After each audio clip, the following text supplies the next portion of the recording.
ভাবুন, হাজার বছর আগের মরুভূমির তপ্ত বালুর নিচে লুকিয়ে আছে এমন এক ইঞ্জিনিয়ারিং রহস্য, যা আজকের আধুনিক সুপারপাওয়ারদের ঘুম কেড়ে নিচ্ছে। মাটির ঘরকে এসির মতো ঠান্ডা রাখা থেকে শুরু করে আমেরিকার অত্যাধুনিক F-5 যুদ্ধবিমানকে সম্পূর্ণ নিজেদের আয়ত্তে আনা, ইরানের এই যাত্রা কি শুধুই মেধা নাকি 1000 বছরের নিরবিচ্ছিন্ন লেগেসি? পারস্যের সেই প্রাচীন উইন্ডক্যাচার্স থেকে টিপু সুলতানের বিধ্বংসী আয়রন রকেটস আর বর্তমানের সমরাস্ত্রে সেই প্রজ্ঞার বিবর্তন নিয়ে আজ আমরা উন্মোচন করব ইতিহাসের এক অবিশ্বাস্য অধ্যায়। বিজ্ঞানের এই রোমাঞ্চকর সফরটি মিস করতে না চাইলে ভিডিওটি শেষ পর্যন্ত দেখুন।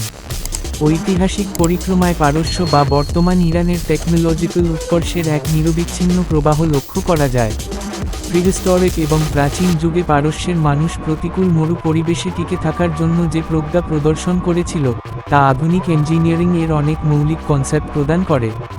তাদের উদ্ভাবিত বাগগিড বা উইন্ডক্যাচার ছিল প্রাকৃতিক এফ্লোকে কাজে লাগিয়ে ঘর ঠান্ডা করার এক অনন্য মেথড, যা বর্তমানের থার্মোডাইনামিক্সের আদিপাঠ। একইভাবে গ্যাকচাল বা আইস হাউসের মাধ্যমে মরুভূমির উত্তাপে বরফ সংরক্ষণের কৌশল এবং কানাট বা ভূগর্ভস্থ ওয়াটার ম্যানেজমেন্ট ব্যবস্থা প্রমাণ করে যে তারা সীমিত ন্যাচুরাল রিসোর্সেসকে বৈজ্ঞানিক উপায়ে ব্যবহারের বিদ্যায় পারদর্শী ছিল। এই উদ্ভাবনী শক্তির এক অনন্য নিদর্শন হল পারস্যের প্রাচীন উইন্ডমিল, যা আসব্যাগস নামে পরিচিত। বিশেষ করে ইরানের সিস্তান ও খোরাসান অঞ্চলে হাজার বছর আগে তৈরি এই আসব্যাগস ছিল বিশ্বের প্রথম সারির উইন্ড পাওয়ার প্রযুক্তির উদাহরণ। ইউরোপীয় উইন্ডমিলগুলো যেখানে অনুভূমিকভাবে হরিজন্টাল ঘুরত, পারস্যের এই প্রযুক্তিটি ছিল সম্পূর্ণ আলাদা। এটি খাড়া অক্ষের বা ভার্টিক্যাল অ্যাক্সেসের উপর ভিত্তি করে তৈরি করা হয়েছিল, যেন মরুভূমির প্রবল বাতাসকে সরাসরি কাজে লাগিয়ে শস্য মাড়াই করা যায়। কাদা মাটির দেয়াল দিয়ে ঘেরা এই কাঠামোর ভেতরে থাকা পাম গাছের কাঠের ব্লেডগুলো বাতাসের শক্তিতে ঘুরত এবং সরাসরি চাকা বা মিলস্টোনকে সচল করত।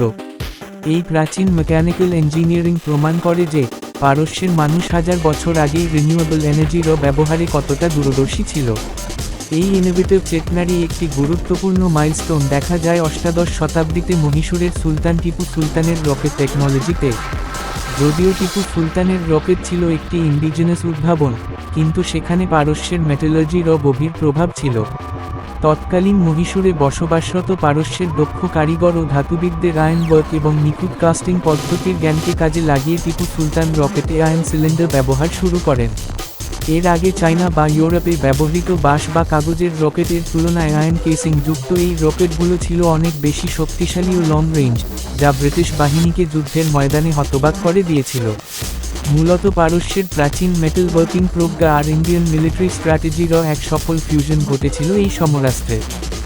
বর্তমান সময়ে এসে ইরান তার সেই প্রাচীন ইঞ্জিনিয়ারিং ঐতিহ্যকে আধুনিক সমরাস্ত্রে রূপান্তর করেছে। গত কয়েক দশকে আন্তর্জাতিক স্যাংশনস ও সীমাবদ্ধতার মাঝেও তারা রকেট এবং মিসাইল টেকনোলজিতে যে অভাবনীয় সেলফ রিলায়েন্স অর্জন করেছে, তা বিশ্বের অন্যতম শক্তিশালী ডিফেন্স সিস্টেম হিসেবে স্বীকৃত। বিশেষ করে আমেরিকার F-5 টাইগার এর মতো জটিল ফাইটার জেটগুলোকে রিভার্স ইঞ্জিনিয়ারিং এর মাধ্যমে বিশ্লেষণ করে নিজস্ব কবসার বা আজারাক্স বিমান তৈরি করা তাদের টেকনিক্যাল সক্ষমতার এক বড় প্রমাণ। এটি কেবল প্রযুক্তির ইমিটেশন নয়, বরং কোনো জটিল মেশিনের প্রতিটি কম্পোনেন্ট পুনরায় নির্মাণের মাধ্যমে সেটিকে নিজস্ব আর্কিটেকচারে সাজানোর এক উচ্চতর মেধা। সুতরাং প্রাচীন পারস্যের প্রাকৃতিক শক্তিকে নিয়ন্ত্রণের প্রজ্ঞা, আসব্যাগস বা প্রাচীন উইন্ডমিল, টিপু সুলতানের আয়রন রকেট, আর আজকের ইরানের অত্যাধুনিক মিসাইল ও রিভার্স ইঞ্জিনিয়ারিং করা যুদ্ধবিমান, সবই একই ইন্টেলেকচুয়াল লেগেসির অংশ। সময়ের সাথে প্রযুক্তির ফর্ম এবং পারপাস বদলেছে সত্য, কিন্তু প্রতিকূলতাকে জয় করে নিজেদের ইনোভেশন দিয়ে স্বয়ংসম্পূর্ণ হওয়ার যে আকাঙ্ক্ষা পারস্যের মানুষের মধ্যে ছিল, তা আজও সমানভাবে বিদ্যমান। এই এভলিউশনটি প্রমাণ করে যে সায়েন্স এবং টেকনোলজিরও ভিত্তি আসলে মানুষের হাজার বছরের সঞ্চিত অভিজ্ঞতারই এক আধুনিক প্রকাশ। বন্ধুরা, আজকের এই ঐতিহাসিক এবং প্রযুক্তিগত সফরটি আপনাদের কেমন লাগলো তা কমেন্ট করে জানাতে ভুলবেন না।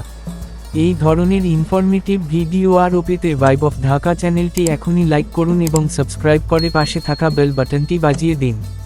আর ভিডিওটি আপনার বন্ধুদের সাথে শেয়ার করে তাদেরকেও ইতিহাসের এই অজানা তথ্যগুলো জানার সুযোগ করে দিন। ধন্যবাদ।